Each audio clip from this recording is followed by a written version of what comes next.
ध्यान देना, शुक्राचार्य जी महाराज की पुत्री है देवयानी और वो भी इकलौती संतान।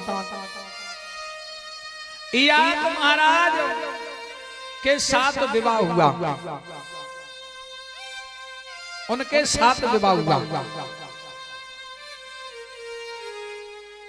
ध्यान देना, और जो सर्विष्ठा है, सर्विष्ठा है ये राजा की राजकुमारी है जिसका नाम है विश्वपर्वा।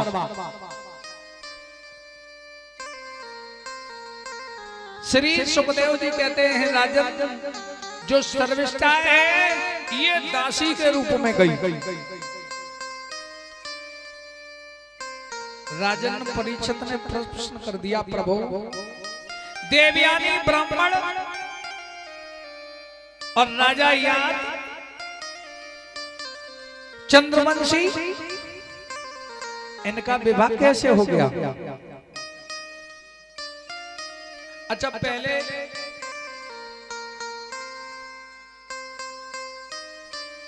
जो इनका विवाह हुआ है उसमें एक कारण बन गया था।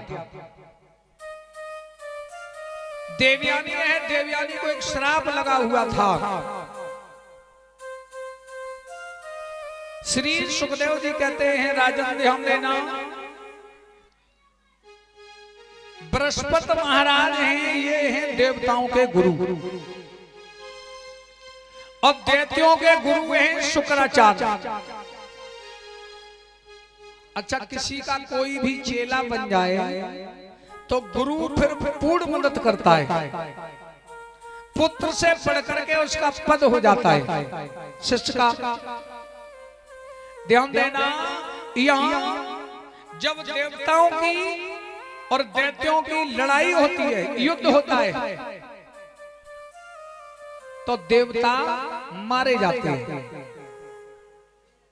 देवता मारे जाते हैं और दैत्य जो है अगर मर जाते हैं तो शुक्राचार्य जी जीवित कर लेते हैं। क्यों? क्योंकि ये मृत्यु संजीवनी विद्या जानते थे। देवताओं ने कहा गुरुदेव हम देवता मारे जाते हैं, जीवित नहीं होते, और शुक्राचार्य जी महाराज अपने शिष्यों को जीवित कर लेते। बृहस्पति महाराज ने कहा वो मृत्यु संजीवनी विद्या जानते हैं। बोले तो वो मृत्यु संजीवनी विद्या प्राप्त कैसे होगी? बोले अगर हम जाएं तो वो हमें तो नहीं बताएंगे। अब हम एक उपाय करते हैं। बोले क्या?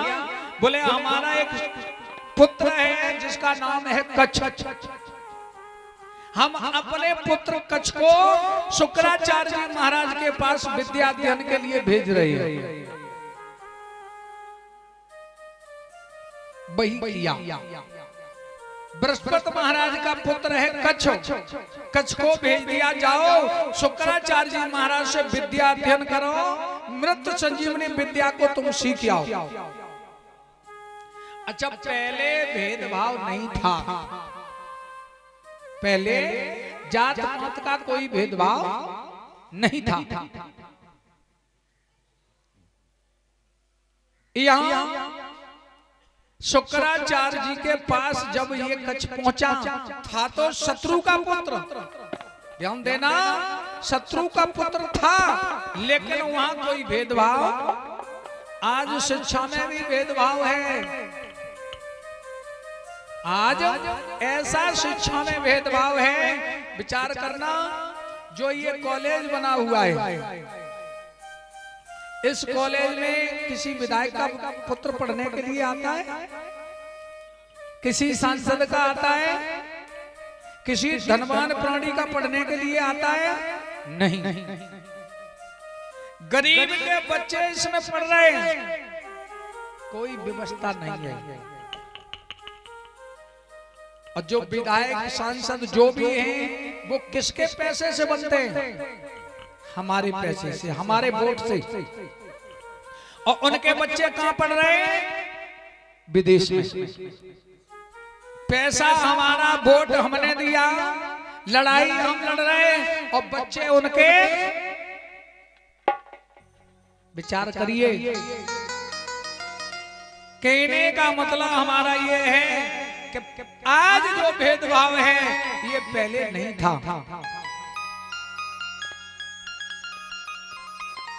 वैसे बुरा मत मानना, आप कभी भी मंदिर न जाएं, आप कभी भी कथा न कराएं, व्यर्थ में धन बर्बाद न करें, अपने बच्चे को पढ़ाएं,